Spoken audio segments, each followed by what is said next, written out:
And one of those dynamics that people rarely know is there's no greater support and no worst enemy that you have in your identical, or just your twin in general. And my sister was my identical twin, and she was my other half. She was anything, we were polar opposites, but there was nobody in the world more similar to me than she could have been. My sister left an amazing impact on the world. She gave so much to others, and she never asked for anything in return. She would see somebody, and if they weren't having a good day, it would be her goal that day to see them smile. And she would stop at almost nothing to make sure that was the case. My sister raised so much money to take a trip to Mexico to be able to build homes for the less fortunate. And that's what she would do. She would just give and give.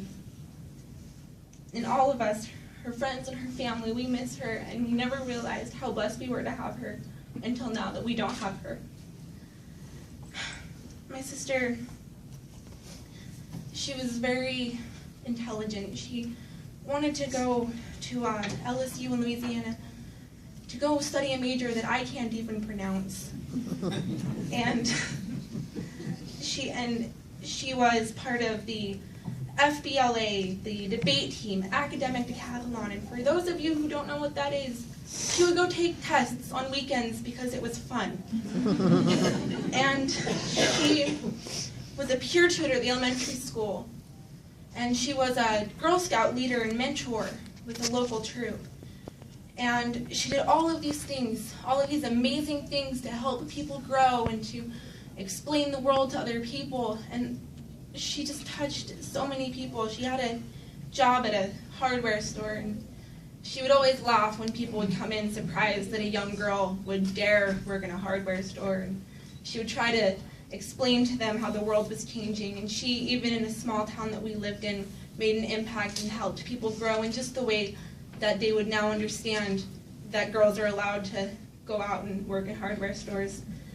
She volunteered with an Interact Club. She would go and just help and build homes in Mexico, as I stated, and she would just continuously go out and help and better the community.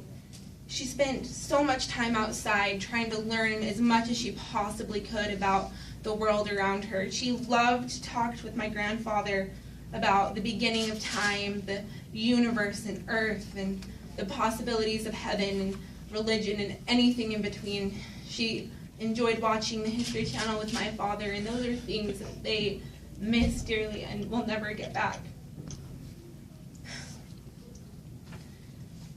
When she was in a rollover accident, we had just returned from a band trip to San Francisco. We'd been gone for 3 days and arrived back just in time to go to school on Monday morning, and we were so thrilled. And I stayed home and slept that day, but my sister, being the academic scholar she was, decided it was more important to go to school. She worked that day after school, and it was on her way home from work that she had been in her accident. She was in a single car rollover. And although there is a lot we don't know about her accident and its causes, we are sure she was not texting, and she was not on her cell phone. And the only thing that we can be sure of that would have saved her life is that if she was wearing her seatbelt. And looking at her car, we know that if she had been wearing her seatbelt, she would have survived with minor injuries. My bad. The most important thing my family begs of people to learn from my sister's accident is the importance of safe driving and the importance of wearing your seatbelt. If you're tired or if you don't feel comfortable driving home due to any situation, call somebody. No matter what, your parents or a family member or a friend will be more than willing to give you a ride home, no matter where you are, because that inconvenience is worth your life. My sister did more in her life, in short 16 years, than most people do in their entire lifetime.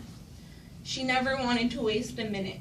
She wanted to make sure that everybody was doing the best they could possibly do and being the best she could possibly be.